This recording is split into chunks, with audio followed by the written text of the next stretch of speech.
Trong thế giới tự nhiên đầy hiểm nguy, có một sinh vật nhỏ bé nhưng khiến cả những kẻ săn mồi hung hãn nhất cũng phải dè chừng. Lưỡng mật không sở hữu tốc độ như báo Zepa hay sức mạnh như sư tử, nhưng với bản lĩnh gan lì, khả năng chịu đau phi thường và trí thông minh đáng kinh ngạc, lưỡng mật trở thành huyền thoại giữa hoang dã. Dám đối đầu với rắn hổ mang, phá tổ ong vò vẽ, thậm chí cướp mồi của báo hoa mai, đó là bản lĩnh ngang dạ của loài vật, không biết sợ là gì. Chúng ta sẽ cùng theo dõi những khoảnh khắc sinh tồn ngoạn mục, những pha đối đầu gay cấn và khám phá lý do vì sao lưỡng mật xứng đáng là biểu tượng của sự liều lĩnh nơi hoang dã. Chào mừng đến với lưỡng mật, kẻ gan lì trong hoang dã. Là loài rắn độc nhất thế giới, rắn mamba đen là nỗi kinh hoàng của cả lục địa, bao gồm cả con người. Sở hữu nọc độc cao gấp hơn 40 lần. Một con rắn mamba khủng bố nhiều sinh vật khác. Đáng sợ, nhưng chúng là con mồi yêu thích của các loài động vật khác, loài duy nhất kháng 100% nọc rắn.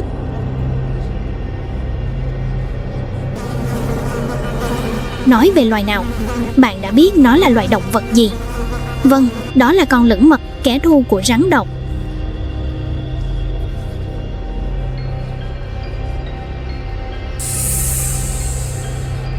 Lưỡng mật không bao giờ sợ rắn.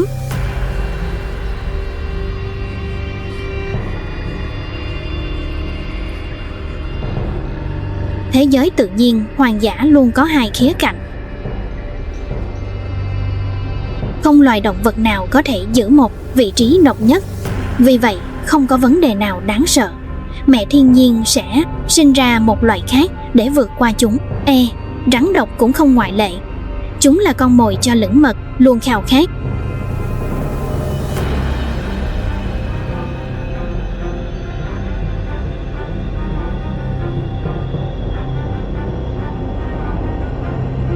Trong thế giới động vật, con lưỡng mật được coi là ít quan tâm nhất vì sự phân bố rộng và khả năng thích ứng cao trong nhiều môi trường sống. Nó chủ yếu ăn các động vật khác, nhưng ít loài trong tự nhiên có khả năng đánh bại con lưỡng mật vì sự phòng thủ cực kỳ tàn bạo của nó.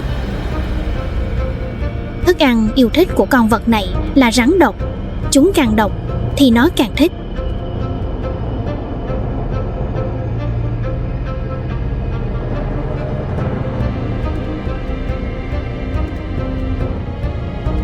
Bởi vì da dày đặc biệt của nó có khả năng chống độc cao, giết và ăn. 1 đến 2 con rắn không phải là vấn đề lớn cho con lưỡng mật này.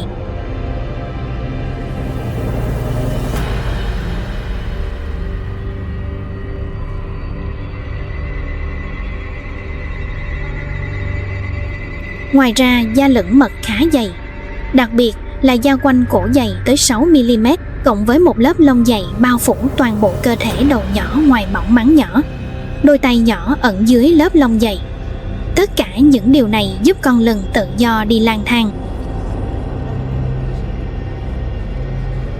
Hơn nữa, lưỡng mật cũng có một đôi ngắn, chân cứng với 2 siêu khỏe, móng vuốt sắc nhọn trên mỗi bàn chân, nhưng móng vuốt này ngắn ở chân sau và dài hơn ở chân trước. Nó sở hữu một bộ răng cũng có những dấu hiệu bất thường đối với một số, đặc biệt là răng nhỏ rất hiệu quả để cắn.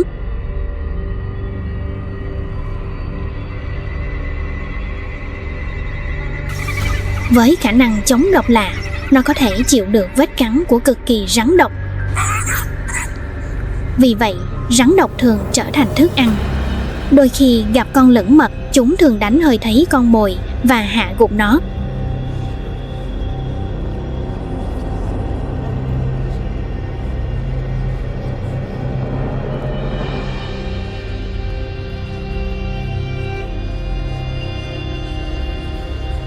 Là động vật ăn tạp, chúng có thể đào bất cứ thứ gì.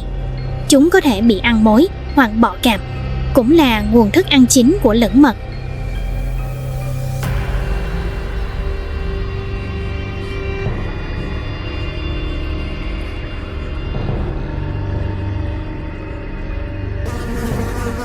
trên cao đàn ong đáng sợ. Nó sẵn sàng trèo lên cây cao, bị ong đốt hàng chục vết, chỉ để thỏa mãn cơm thêm ăn mật ong.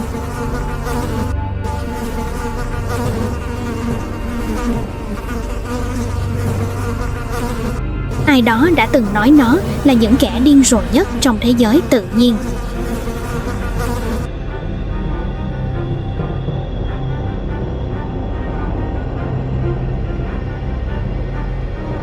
Chúng thậm chí không ngần ngại tấn công trăng đá khổng lồ. Trăng đá châu Phi là sinh vật lớn nhất của châu Phi. Chúng là những kẻ săn mồi hung dữ và tấn công bất kỳ sinh vật nào đến trước mắt chúng.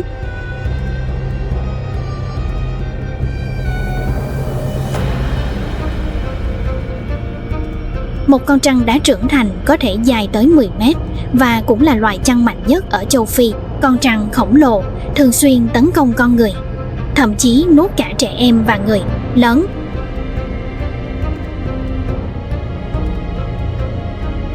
Đó là lý do tại sao một số bộ lạc ở châu Phi gọi chúng là trăng ăn thịt người. Đây là lý do tại sao kẻ săn mồi này khét tiếng. Nhiều loài không muốn đối đầu với con trăng đá châu Phi này.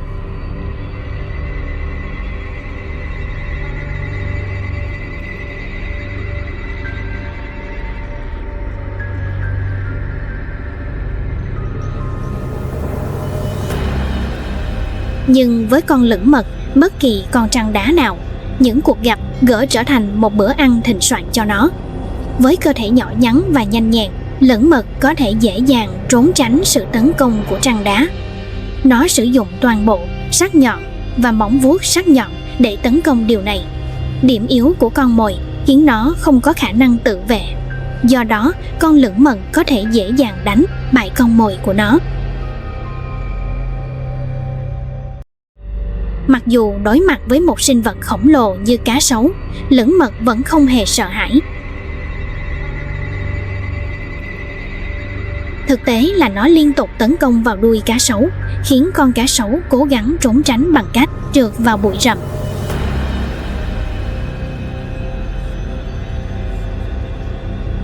Cá sấu cố gắng trốn thoát cuộc tấn công không ngừng nghỉ của kẻ săn mồi táo bạo này. Dưới gốc cây, một cảnh tượng kịch tính diễn ra khi một con báo bắt được một con lửng mật non. Nó siết chặt con mồi, tin rằng mục tiêu của mình sắp đạt được. Nhưng đột nhiên con lửng mật mẹ xuất hiện không chút do dự. Con lửng mật mẹ lao vào tấn công, lật con báo ra xa, tạo ra cơ hội cho con lửng mật non thoát khỏi mối nguy hiểm của con báo. Sự quyết tâm của lửng mật đã buộc báo hoa mai phải từ bỏ cuộc săn mồi của mình.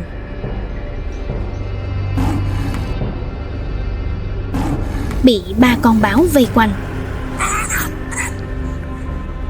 con lửng mật không chọn trốn thoát,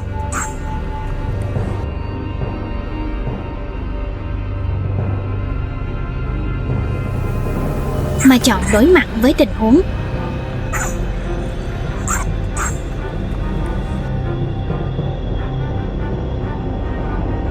Bằng cách quyết liệt chống trả quyết tâm của lửng mật.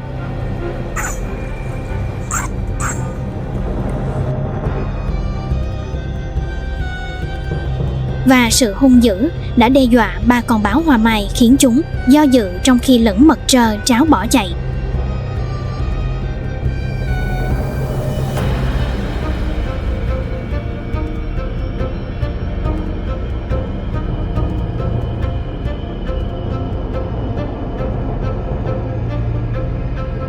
Con lửng mật thể hiện sự can đảm đáng kinh ngạc khi đối mặt với một con sư tử đực to lớn. Thay vì bỏ chạy như một con vật nhút nhát, con lửng mật thể hiện sự hung dữ khi sư tử tiến lại gần.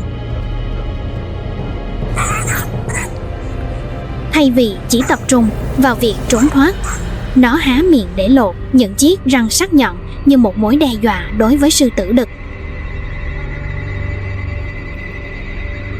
Con sư tử đực dường như bị thu hút bởi phản ứng táo bạo của lửng mật, từ chối bỏ cuộc trước con mồi nhỏ bé này và tiếp tục truy đuổi. Bạn có nghĩ lửng mật sẽ trốn thoát khỏi cuộc truy đuổi của sư tử không? Chế độ ăn của lưỡng mật bao gồm các loài động vật nhỏ như thỏ, chuột, chuột nhắt, cũng như nhiều loài giun và côn trùng. Ngoài ra, khi có cơ hội, lưỡng mật cũng săn đuổi con mồi lớn hơn như cá sấu non. Răng sắc nhọn của mật lẫn dễ dàng xuyên thủng lớp da dày của cá sấu, khiến con mồi không thể thoát khỏi. Nó kéo con mồi trở lại vào hang để ăn thịt. Rùa tự vệ bằng cách rụt đầu và chân vào mai của mình. Tuy nhiên, điều này không ngăn được con lưỡng mật. Thay vào đó, nó dùng móng vuốt sắc nhọn bám chặt vào con rùa.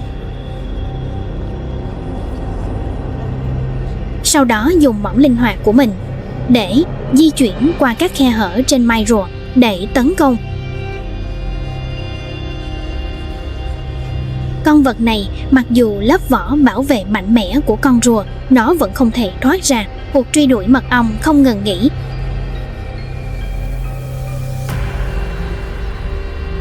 Con lưỡng mật trên đồng cỏ khô.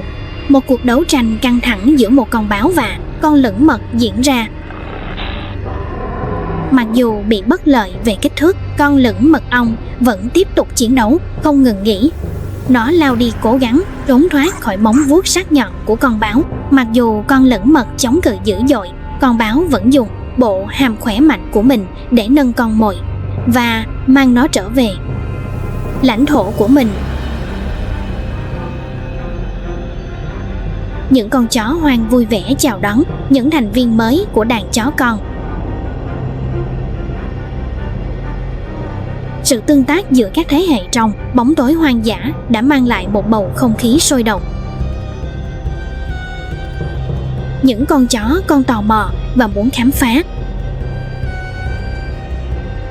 Mọi thứ nên chúng thận trọng ra ngoài của hang ổ giữ chó mẹ canh chừng. Chó mẹ bắt đầu nhận thấy sự hiện diện của lưỡng mật nguy hiểm và hung dữ.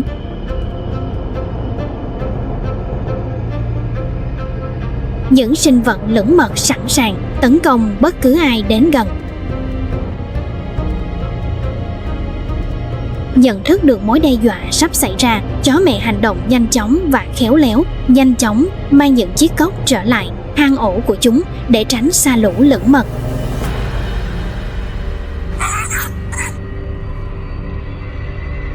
Khi lưỡng mật rời khỏi hang để bắt đầu một cuộc thám hiểm tìm kiếm thức ăn.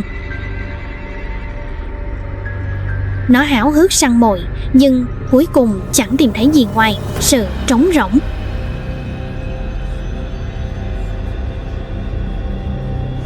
Trở về hang mật ong, những mẻ mật sớm cảm nhận được điều gì đó.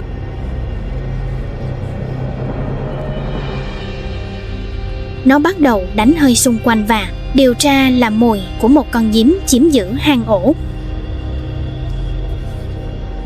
Con nhím này đã xâm nhập vào hang ổ của lưỡng mật với ý định xâm lược. Không chút do dự, lưỡng mật ngay lập tức đuổi kẻ xâm nhập ra khỏi lãnh thổ của nó.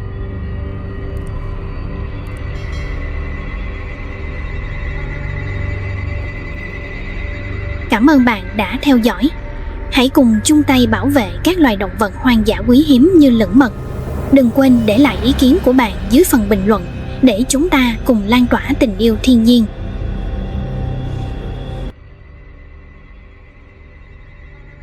Yukon, một trong những biên giới hoang dã cuối cùng của trái đất, nơi thiên nhiên vẫn còn thở những nhịp điệu cổ xưa nguyên sơ.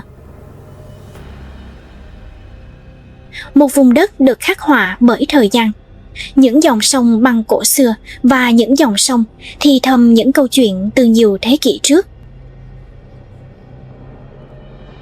Những cây thông cao chót vót trải dài bất tận trên đường chân trời, bóng của chúng bò trên mặt đất phủ đầy tuyết. Mùa đông không bao giờ thực sự kết thúc ở đây, chỉ dừng lại để thở trước khi lại bao phủ vùng đất trong băng giá. Yukon thử thách mọi sinh vật từng khoảnh khắc, đòi hỏi sức mạnh, sự kiên nhẫn và một sự thấu hiểu thầm lặng. Cực quang Borealis nhảy múa giữa vùng Bắc Cực, tô điểm cho thiên đường bằng ngọn lửa xanh tím. Thời gian kéo dài hơn, như dòng sông băng tàn chảy như hơi thở, và cơn gió âm độ. Chậm rãi, cổ kính, vô tận. Yukon không nói bằng lời. Nó nói trong im lặng, trong bão tố, trong những vì sao, trong không gian vô tận. Mùa đông ở Yukon bắt đầu bằng sự yên lặng bao la, lạnh lẽo, hùng vĩ, bao trùm mặt đất trong hơi thở băng giá. Nhiệt độ tăng nhẹ, chỉ 0-80 độ C. Tuy nhiên, cảm giác ấm áp vẫn lan tỏa trong vương quốc băng giá vô tận này. Những ngọn núi phủ tuyết phản chiếu những tia nắng nhợt nhạt. Những rặng núi sắc nhọn như lưỡi dao được chạm khắc từ đá trắng cổ xưa. Những chú gấu Bắc Mỹ cuộn mình sâu trong hang ổ bí mật. Trái tim chậm rãi, mơ màng dưới lớp tuyết dày. Những con sói tuyết lãng vãng như bóng tối. Bộ lông trắng của chúng biến mất trong hơi thở của bão tuyết. Một bầy sói săn mồi cùng nhau giao tiếp qua cầu thang, bản năng và những bước chân trong sự im lặng băng giá. Cơ thể đồ sộ của chúng di chuyển chậm rãi, một cách có chủ đích, không hề bị ảnh hưởng bởi cái lạnh hay khoảng cách. Trên cao, bầu trời bắt đầu tỏa sáng. Một ánh sáng lung linh nhẹ nhàng rồi rực rỡ đến khó tả. Cực quang phương Bắc xoáy tròn, xanh lục, tím, bạc nhảy múa trên bầu trời theo nhịp điệu chậm rãi của thiên thể. Yukon ở Tây Bắc Canada, trải dài hơn 482 km, hoang dã rộng lớn, cổ xưa và gần như nguyên sơ. Bên dưới vẻ đẹp yên bình này là một quá khứ đầy biến động. Một vùng đất cổ xưa từng được hình thành bởi lửa và cuồng nộ. Đây là nơi những ngọn núi hôn lên mây và những cánh rừng trải dài vô tận đến tận chân trời phía Bắc. Những ngọn núi lửa của Yukon giờ đây đã im lặng, nhưng chúng đã từng phun trào dung nham và tro bụi lên bầu trời lạnh giá phía Bắc. Một trong những địa điểm đáng chú ý nhất là núi lửa Fort Selkirk, từng là tâm chấn của những biến động địa chất. Những ngọn núi lửa này đã tạo nên địa hình, tạo ra những thung lũng đá ba dàn, đá xoắn và những cánh đồng giàu khoáng chất. Với độ cao 5,96 mã, đây là đỉnh núi cao nhất Canada. Một gã khổng lồ băng giá chạm đến thiên đường. Nhô lên từ trung tâm Yukon, núi Logan sừng sững, phủ đầy tuyết vĩnh cửu, lướt qua những đám mây. Ngay cả vào mùa hè, đỉnh núi vẫn lấp lánh, trắng xóa, trong khi những sườn núi thấp hơn lộ ra những mạch nước băng giá chảy xuống. Những dòng suối băng giá này nuôi dưỡng các thung lũng, đánh thức những hệ sinh thái cổ xưa đang ngủ yên qua mùa đông dài đằng đẵng và tĩnh lặng.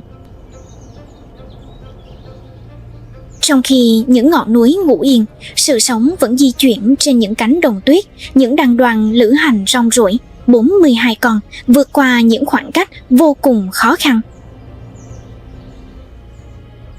Yukon là nơi sinh sống của 70 đến 80 loài động vật có vú sinh sôi nảy nở giữa các sông băng, đầm lầy và rừng núi cao. Trên không trung, 348 loài chim bay lượn, những con cú im lặng, những con diều hâu kêu thè thé, những con chim họa mi Bắc Cực quý hiếm và những bông hoa mùa hè nở rộ ngắn ngủi. Yukon không chỉ là vùng hoang dã, nó là một di sản sống động, một thánh đường tự nhiên được chạm khắc bởi thời gian và băng giá. Sương giá bám trên những cành thông vàng, mặt đất tỏa sáng mờ ảo dưới lớp tuyết mỏng chưa hề chạm đến.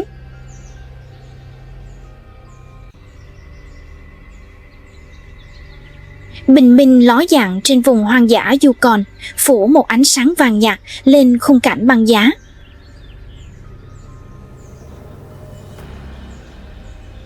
Sương giá bám trên những cành thông và mặt đất tỏa sáng mờ ảo dưới lớp tuyết mỏng chưa hề chạm đến.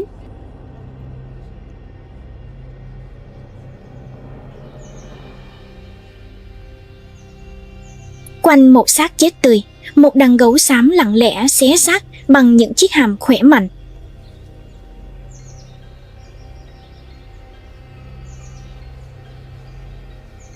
Hơi thở của chúng tạo thành những đám mây trong không khí lạnh lẽo. Mỗi hơi thở tỏa ra một luồng nhiệt trong sự im lặng băng giá.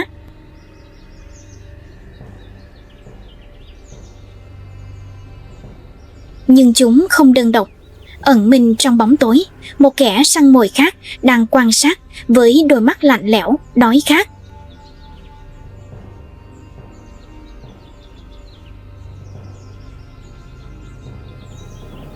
Bữa tiệc tuy ảm đạm nhưng cần thiết. Ở đây thịt đồng nghĩa với sự ấm áp, năng lượng và một ngày sống nữa.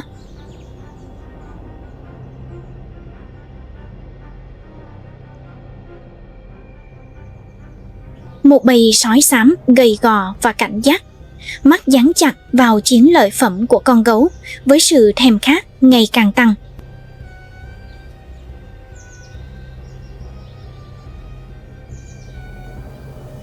Cơn đói gặm nhấm bụng chúng. Mùi máu làm sắc bén mọi bản năng chúng từng biết.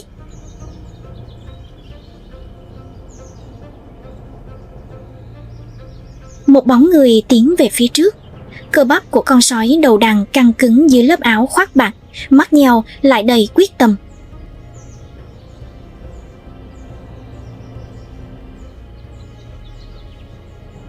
Nó di chuyển như một cái bóng trên tuyết. Mỗi bước đi đều được tính toán, cân nhắc và gần như im lặng.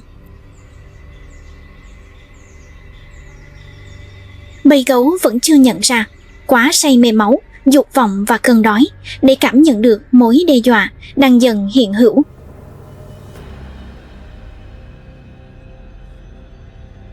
Đột nhiên, trong một mảng xám xịt và lòng dũng cảm, con sói đầu đàn lao tới với tốc độ chóng mặt.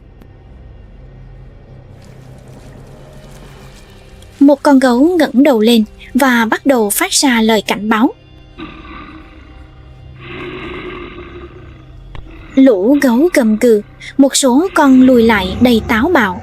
Đây không phải là cách những kẻ nhặt xác thường hành xử.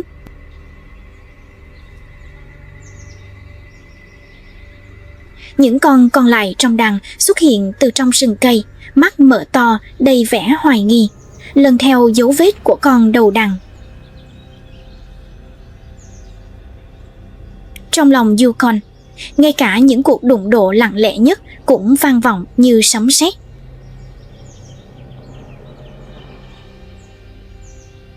Con đầu đàn quay lại, miếng thịt kẹp chặt, ánh mắt nó chạm vào những con gấu đầu đàn trong khoảnh khắc tĩnh lặng nguyên thủy.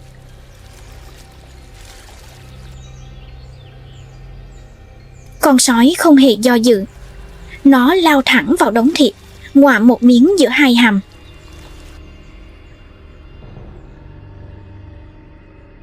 Những con gấu gầm gừ, một số con lùi lại, bối rối trước sự táo bạo này. Đây không phải là cách những kẻ ăn xác thối thường hành xử. Bầu trời bừng sáng, phủ những chiếc bóng dài từ những tán cây. Cuộc sống vẫn tiếp diễn từng khoảnh khắc nhanh chóng. Bình minh trải dài trên những đồng bằng rộng mở của Yukon, thắp sáng những ngọn cỏ cao với ánh vàng rực rỡ. Một đàn bò xả hương gặm cỏ một cách yên bình. Hình dáng đồ sộ của chúng in bóng dài dưới ánh sáng. Bộ lông xù xì của chúng giữ lại cái lạnh của màn đêm. Hơi nước bốc lên từ hơi thở ấm áp của chúng thành những đám mây dày.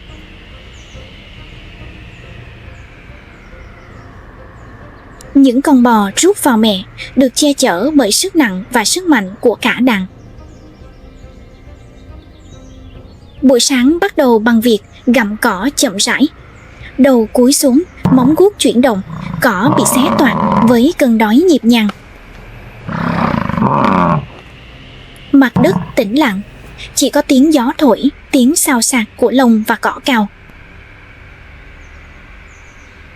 Nhưng gần giữa đàn, một con bò xạ hương to lớn đứng căng thẳng, mắt cảnh giác và bồn chồn. Khơ bắc của nó nổi lên dưới lớp lông dày, vai nó nhô lên theo từng hơi thở chậm rãi, thong thả. Có một cơn bão trong máu nó, một cơn bão không chờ đợi sự thách thức, chỉ chờ được giải phóng.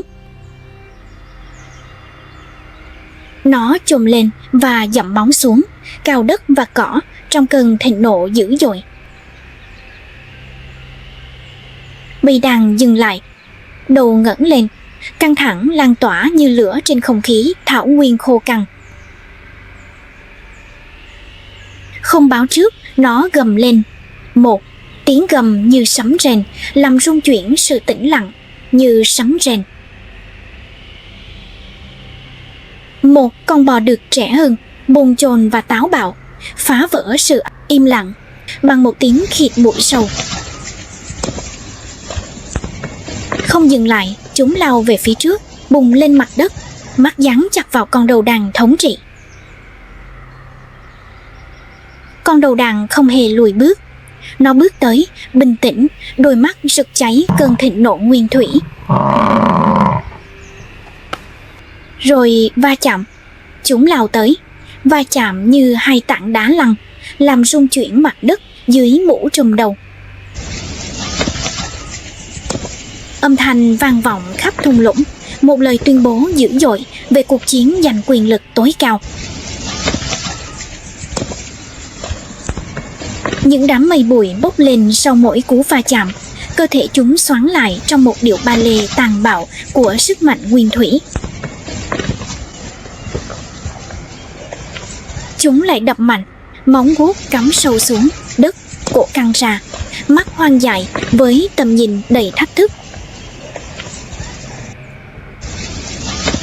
Mỗi cú đập tạo ra những làn sóng xung kích lan truyền khắp mặt đất như những cơn địa chấn nhỏ dưới cỏ. Không con bò nào chịu nhượng bộ, sừng khóa chặt, vai run rẩy vì sức kháng cự. Bầy bắt đầu xô đẩy. Những con bê bị đẩy lùi sau lưng mẹ, vòng tròn siết chặt quanh những con khổng lồ đang đấu tay đôi. Mặt trời từ từ lên cao, phủ bóng dài xuống chiến trường. Sừng, bụi và sự thống trị. Một cú đập cuối cùng đánh bật kẻ thách thức về phía sau. Móng guốc của nó trượt đi, mất thăng bằng dưới thân hình đồ sộ. Nó rên rỉ, chớp mắt rồi từ từ rút lui. Nỗi đau buộc nó phải đầu hàng hơn là sợ hãi. Chiến thắng thuộc về chú bò già, không chỉ bằng sức mạnh mà còn bằng sự kiên nhẫn được tôi luyện qua kinh nghiệm. Trong lòng rừng, những bóng đen chuyển động. Những con sói xám, yên lặng, cảnh giác. Cơ thể chúng được tạo ra để chống chọi với cái lạnh.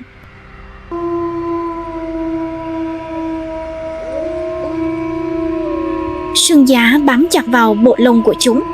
Hơi thở của chúng mờ đi sau mỗi hơi thở khi chúng nhìn ngắm khung cảnh băng giá.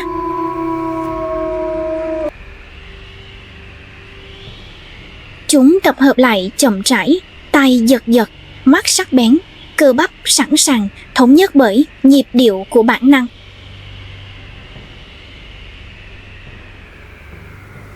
Cơn đói còn sâu hơn cả cái lạnh. Cơ thể chúng gầy gò, xương sườn ép chặt dưới lớp lông dày.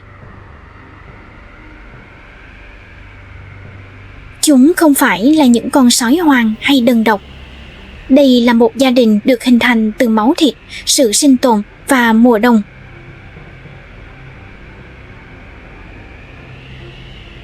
Con sói đầu đàn đi trước, những bước chân lặng lẽ nhưng chắc chắn, mũi giật giật, đọc truyện bị bỏ lại trên tuyết.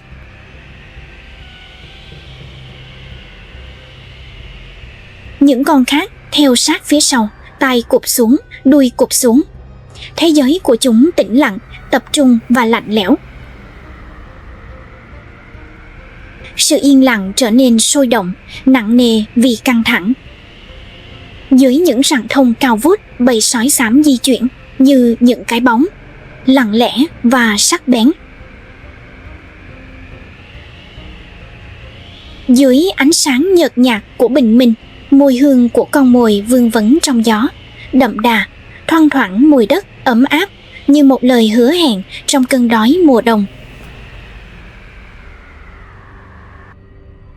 Xuyên qua những tán cây phủ đầy sương giá, một đàn bò xạ hương gặm cỏ, thân hình nặng nề và không biết thứ gì đang rình rập chúng.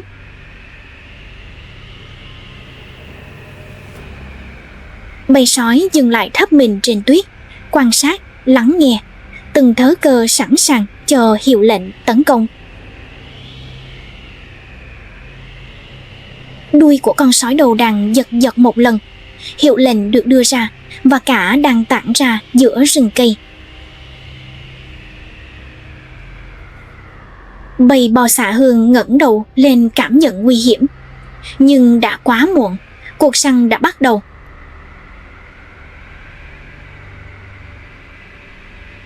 Con đầu đàn bất ngờ lao ra từ bụi rậm, yên lặng một lúc rồi bùng nổ như tên lửa cơ bắp và răng nanh.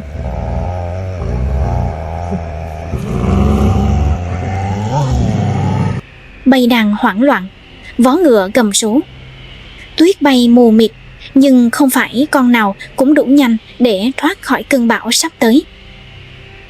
Con bò bị nhắm đến đá và rống lên, đôi mắt hoang dại vì sợ hãi, cày tuyết trong cơn tuyệt vọng.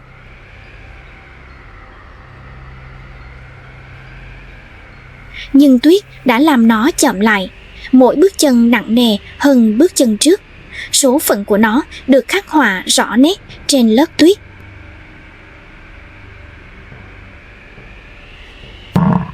Một tia sáng xám lóe lên từ bên phải. Con đầu đàn nhảy vọt lên, nanh nhe ra. Từng cơ bắp được mài dũa cho đòn tấn công duy nhất này.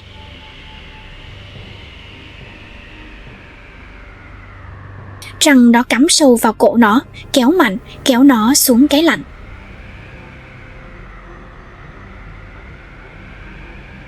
Bầy đàn lao về phía trước, xé xác, giành lấy chiến lợi phẩm với sự đoàn kết tàn bạo và cơn đói không gì sánh bằng.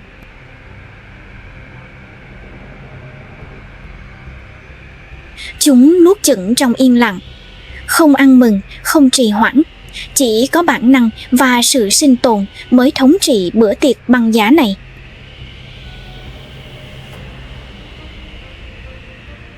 Trong sự tĩnh lặng trắng xóa của Yukon, cái chết không hề tàn nhẫn. Nó được trao đổi bằng máu và xương.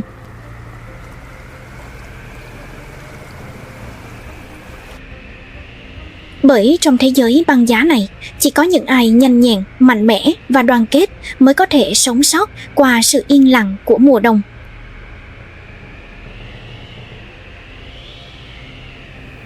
Và giữa bầy sói không có sự tàn nhẫn, chỉ có mục đích, bản năng và ý chí sống mãnh liệt.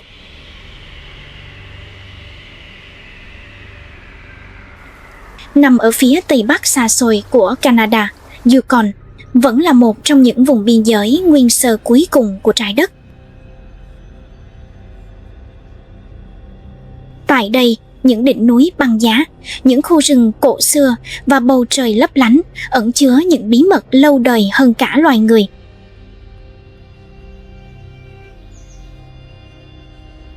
Gấu xám Bắc Mỹ lang thang trong vùng hoang dã này, to lớn, đói khát và luôn cảnh giác.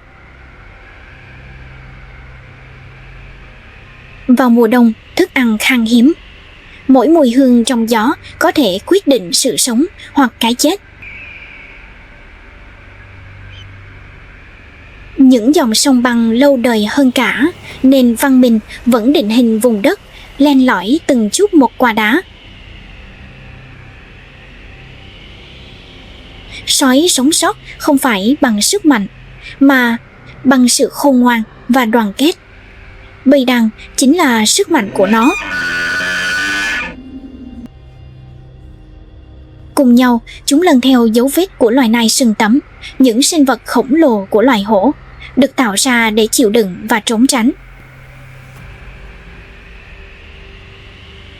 Ở Yukon, thiên nhiên không cần xin phép, nó đòi hỏi sự tôn trọng. Đây không phải là thánh địa, đây là một chiến trường phủ đầy tuyết và yên lặng. Mỗi dấu chân nơi đây đều kể một câu chuyện về đấu tranh, bản năng và sự sinh tồn.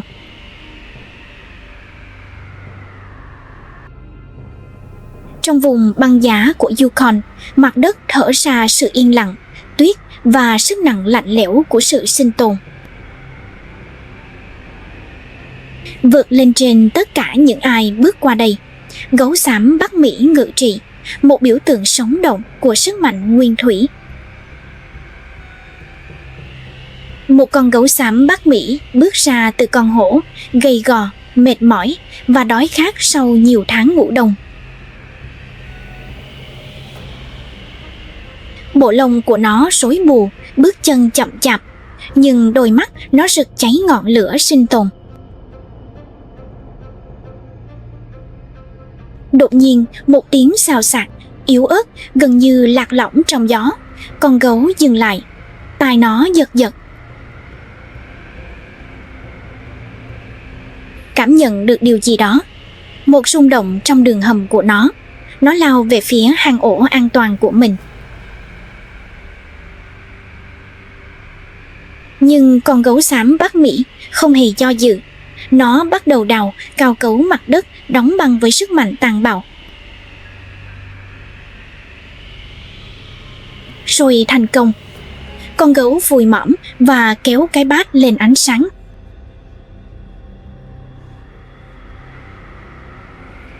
Nó tiếp tục di chuyển. Mỗi bước chân không được tiếp sức bởi sức mạnh, mà bởi sự tuyệt vọng. Đột nhiên, nó lại dừng lại. Một mùi hương mới, máu đặc quánh, sắc bén, không thể nhầm lẫn. Cơ thể nó cứng đờ. Mùi hương ngày càng nồng nặc, dấu vết dẫn qua những bóng thùng cổ thụ. Ở đó, hai con sói xám đầu vùi trong lớp thịt rách nát của một xác nai sừng tấm. Không chút do dự, con gấu lao tới. Đây không phải là một cuộc thương lượng, đây là sự thống trị. Khu rừng bùng nổ trong tiếng ồn, lũ quả tản ra. Một con sói bỏ chạy khỏi một cú quét. Nhưng chưa đầy 10 phút sau, sự yên lặng lại tan vỡ. Một tiếng hú dài và nhỏ, những cái bóng hiện ra giữa những tán cây. 1, 3, rồi 7. Bầy sói đã trở lại. Con gấu trỗi dậy, cao lớn, gầm rú lên trời cao. Một lời cảnh báo cuối cùng cho bầy sói đói khát. Nó bước đi chậm rãi, bình tĩnh, nhưng bùng cháy với một lời hứa. Lần tới tôi sẽ là người đầu tiên. Ở Yukon, không ai cai trị mãi mãi. Quyền lực chỉ thuộc về hiện tại. Ở đây không có vua chúa, không có vương miện, chỉ có những kẻ đói khát và kẻ mạnh mẽ. Trong những cánh rừng thông băng giá phương Bắc, sự yên lặng chỉ bị phá vỡ bởi hơi thở của gió. Trên cao một cây thông cổ thụ, một con báo sư tử nằm im lìm. Yên lặng, tĩnh lặng và gần như vô hình. Trên cành, con báo sư tử không hề co giật. Nó không chớp mắt, nó gần như không thở. Thời gian như giãn ra, từng phút như nhòe thành từng giờ. Tuyết rơi, gió đổi hướng, kẻ săn mồi chờ đợi.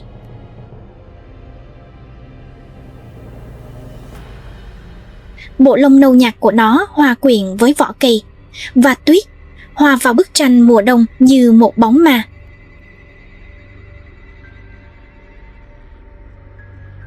Hai con mắt vàng rực xuyên qua những bông tuyết, chăm chú nhìn vào thứ gì đó đang chuyển động lặng lẽ bên dưới.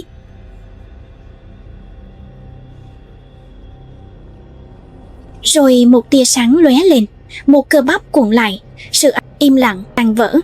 Con báo sư tử tấn công. Nhưng ngay lúc đó, bản năng thức tỉnh. Con Gago bay vút lên cao trong một cái vỗ cánh.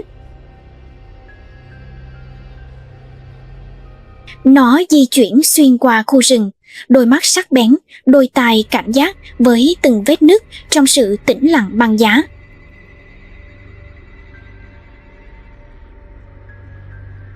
Mỗi mùi hương, mỗi dấu vết đều kể một câu chuyện về sự sống, về cái chết, về những người đã đến trước.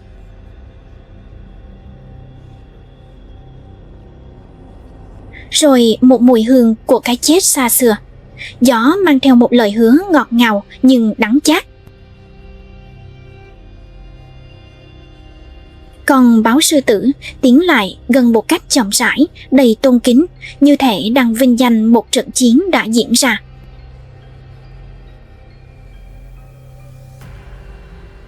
Nó lôi lên một bộ sừng nai sừng tấm, vốn là thức ăn thừa của bầy sói.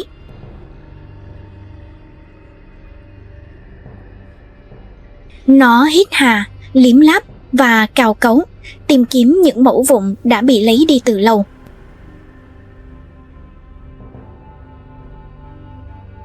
Chẳng còn gì sót lại, không thịt, không tủy, chỉ còn lại ký ức.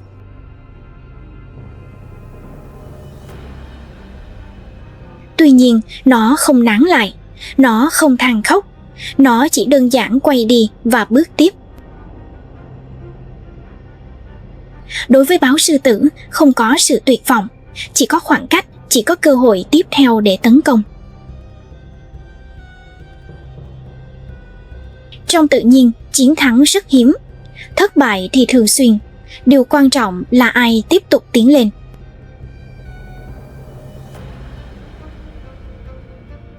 Trong những cánh rừng thông phủ đầy tuyết ở phương Bắc lạnh giá, sự im lặng bao trùm mặt đất như tấm kính. Cái lạnh buốt giá, không khí tĩnh lặng và ánh sáng mặt trời yếu ớt xuyên qua những cành cây cổ thụ. Ngày mai, sự im lặng sẽ trở lại, và cả người thợ săn cũng vậy. Mùa đông buông lỏng sự kìm kẹp, băng tan thành suối, mở ra những con đường xuyên qua vùng hoang dã đang thức giấc. Tuyết tan dần trên sườn núi, để lộ lớp đất đen và những mầm non xanh non đầu tiên. Nước nhỏ giọt từ những khe đá, hòa vào dòng sông được giải thoát khỏi nhà tù băng giá. Ánh nắng mùa xuân tràn ngập khắp đồng cỏ, sưởi ấm vùng đất ngủ yên nhiều tháng. Đàn gia súc trở về, hươu, tuần lộc, bò rừng xạ hương tìm kiếm thảm cỏ đầu mùa. Tiếng chim hót vang khắp không gian, dòng sông chảy tự do, và làn gió mang theo hương thơm của sự đổi mới. Xa xa, một con gấu xám Bắc Mỹ xuất hiện, to lớn nổi bật trên nền trời đang sáng dần.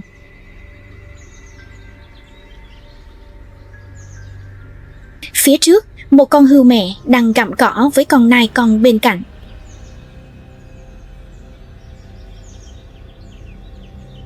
Thai nó liên tục xoay, mắt đảo liên tục, bản năng sẵn sàng ứng phó với những mối nguy hiểm dù là nhỏ nhất. Chỉ trong một động tác, nó đẩy con nai con vào bụi rậm để ẩn nấp. Cành lá có thể che khuất nó nếu nó đứng yên.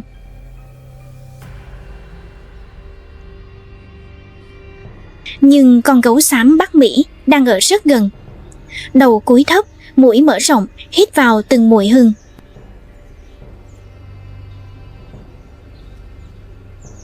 Một sai lầm chết người. Chuyển động là tín hiệu báo động cho những kẻ săn mồi.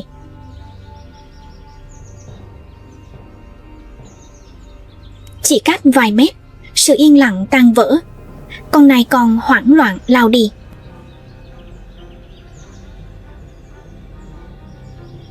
Chỉ trong một cú lao, con gấu lao tới, cơ bắp cuộn lại như lò xo.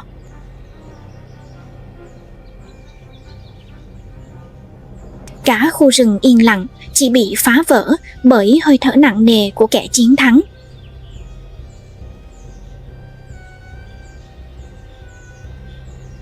Không chút kháng cự, con gấu xám Bắc Mỹ giành lấy bữa ăn đầu tiên trong năm.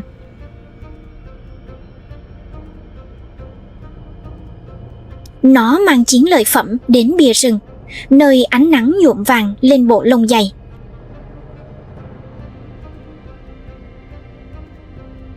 Ở đây, mỗi mùa đều mang đến sự sống và cái chết trong sự cân bằng hoàn hạ.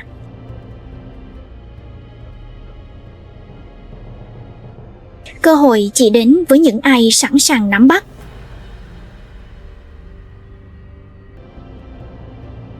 Nơi đây, kẻ săn mồi lặng lẽ nhất đang rảo bước. Vô hình, vô thành, nhưng luôn dõi theo. Bộ lông nâu xám dày lốm đốm những đốm đen, ẩn mình hoàn hảo giữa vỏ cây và bóng tuyết. Đôi tai đen không chỉ là một vật trang trí. Chúng là anten của thiên nhiên để phát hiện những âm thanh nhỏ nhất. Đôi chân rộng phủ đầy lông, hoạt động như một đôi ván trượt tự nhiên, giúp nó vượt qua lớp tuyết dày mà không bị chìm.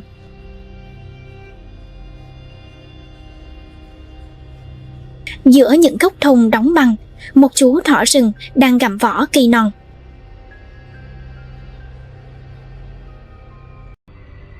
Đôi tai liên tục xoay tròn, cảm giác nguy hiểm, mắt liếc nhanh theo từng chuyển động.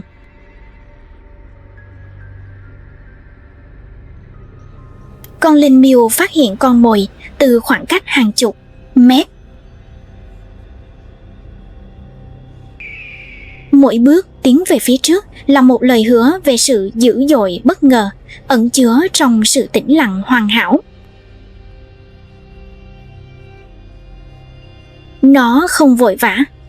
Nó di chuyển theo hình vòng cung để tận dụng lợi thế của gió.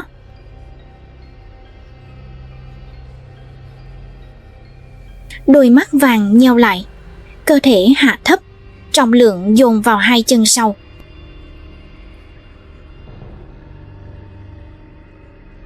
Mỗi bước đi đều thận trọng, mỗi chuyển động được tính toán để không làm xáo trộn bất cứ điều gì. Cơ bắp căng cứng. Rồi cú nhảy. Một luồng sức mạnh bùng nổ như mũi tên rời khỏi dây cung. Răng cắm vào cổ. Một tiếng cắn sắc lẹm, và khu rừng lại yên lặng.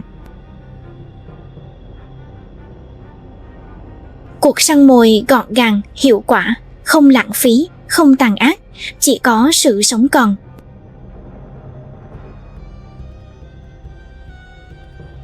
Ở vùng đất băng giá này, một bữa ăn thành công duy nhất có thể mang lại sự sống cho những ngày sắp tới.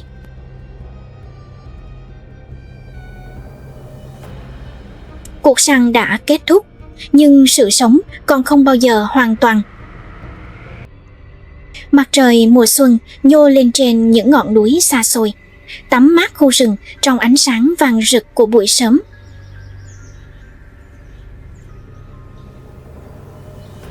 Sâu thẳm trên sườn đồi rợp bóng thông, một gia đình gấu nâu thức giấc sau giấc ngủ đông dài.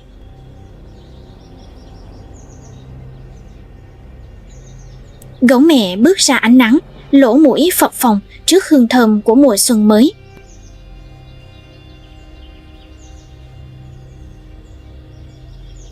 Phía sau cô, hai chú gấu con loạng choạng bước về phía trước, những bàn chân vụng về sau nhiều tháng trong hang.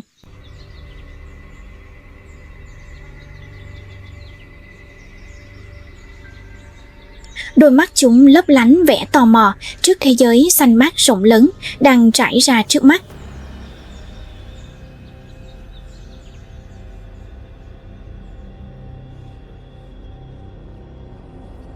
Chúng cùng nhau bước vào khu rừng rộng mở, nơi những cây thông cao lớn đang bóng trên thảm cỏ mềm mại.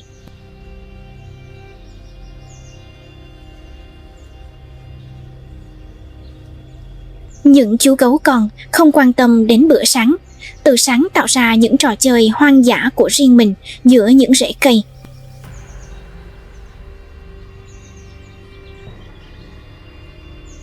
Chúng đuổi bắt nhau theo vòng tròn, lao vút giữa những thân cây phủ rêu với tốc độ vụng về. Nó bám chặt vào vỏ cây bằng những móng vuốt nhỏ xíu, bắt đầu một cuộc leo trèo chậm rãi, kiên quyết.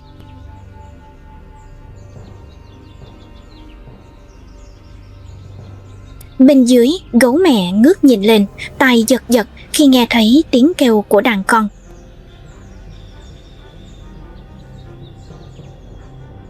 Leo trèo giúp rèn luyện móng vuốt, cơ bắp và lòng dũng cảm.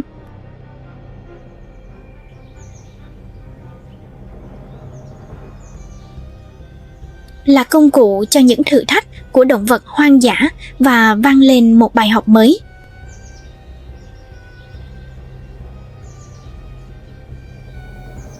Trong những ngày đầu này, sự an toàn được tìm thấy trong bóng tối của mẹ chúng.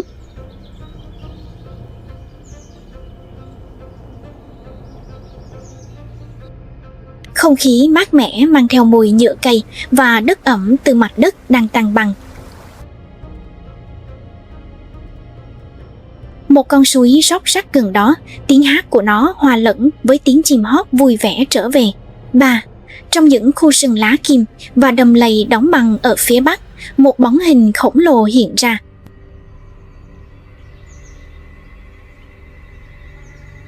Nai sừng tấm, biểu tượng của sức mạnh thô sơ và sức bền bỉ ở những vùng đất hoang dã này.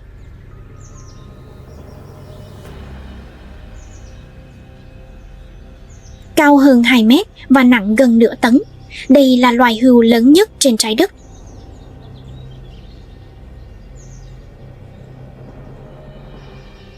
Bộ gạc rộng hình quạt, rộng hơn 1 mét, biểu tượng cho sự thống trị và trưởng thành.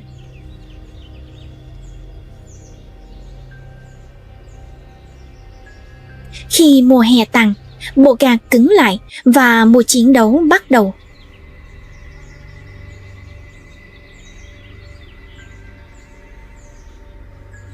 Đây là mùa động dục, mùa giao phối, khi những con đực chiến đấu để giành quyền truyền gen của mình.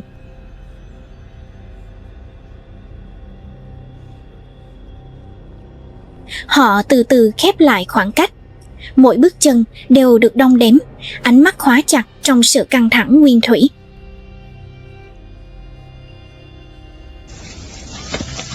Rồi không báo trước, cả hai con nai đực lao về phía trước với sức mạnh bùng nổ.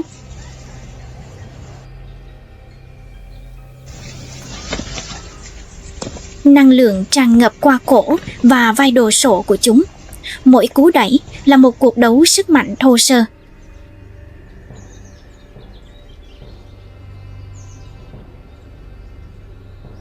Chúng vặn vẹo, xô đẩy và căng thẳng, mỗi con cố gắng làm đối phương mất thăng bằng.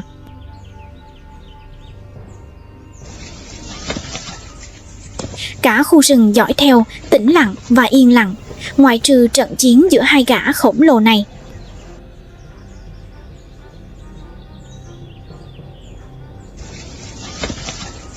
Mỗi giây đều tiêu tốn năng lượng quý giá, nhưng không con nào chịu nhượng bộ dù chỉ một inch.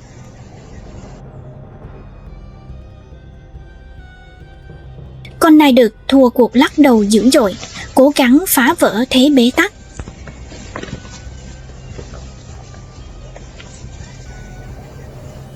Con chiến thắng lại tiến lên, vó ngựa xé toạc mặt đất.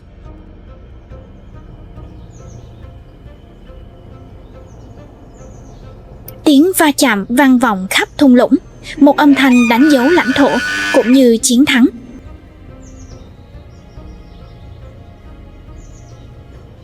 Rồi một cú ngoặt đột ngột phá vỡ thế bế tắc. Một con này được loạng choạng sang một bên.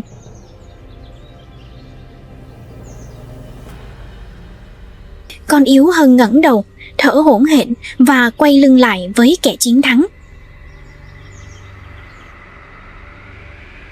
Kẻ chiến thắng đứng thẳng, gạt giường rộng, hơi thở phả ra trong không khí lạnh.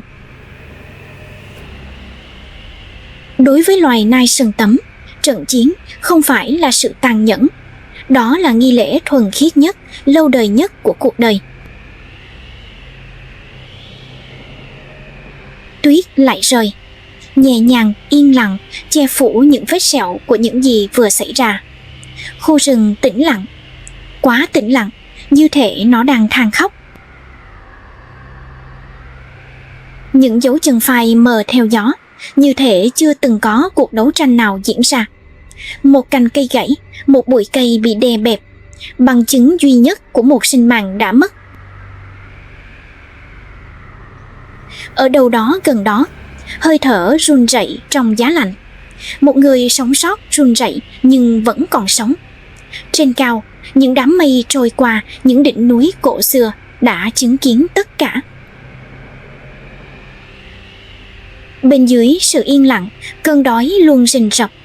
Kẻ chiến thắng liếm láp vết thương của mình. Cái giá của sự sống còn rất đắt. Những người ngã xuống nằm trong tuyết. Không nghi lễ, không than khóc, chỉ có sự tĩnh lặng. Sự sống không dừng lại. Nó thay đổi, nó thích nghi, nó vượt qua. Ở đâu đó, tiếng gọi của người mẹ, giọng nói của bà vượt qua cái lạnh. Ở đâu đó một đứa trẻ mồ côi ẩn náu, chờ đợi một âm thanh sẽ không bao giờ đến. Dòng sông Yukon giữ kín những bí mật của mình. Nó chôn vùi chúng dưới băng giá và ký ức. Và rồi mặt trời lại trở về, nhợt nhạt, lạnh lẽo, nhưng chắc chắn. Một ngày nữa lại bắt đầu, cùng với nó một cơ hội khác hoặc một mất mát khác. Không tiếng vỗ tay, không chứng kiến, chỉ có bản năng, chỉ có ý chí. Và khi tuyết lại rơi, nó chôn vùi nỗi đau, chứ không phải câu chuyện. Đây không phải là kết thúc, chỉ là một khoảng lặng trước trận chiến tiếp theo.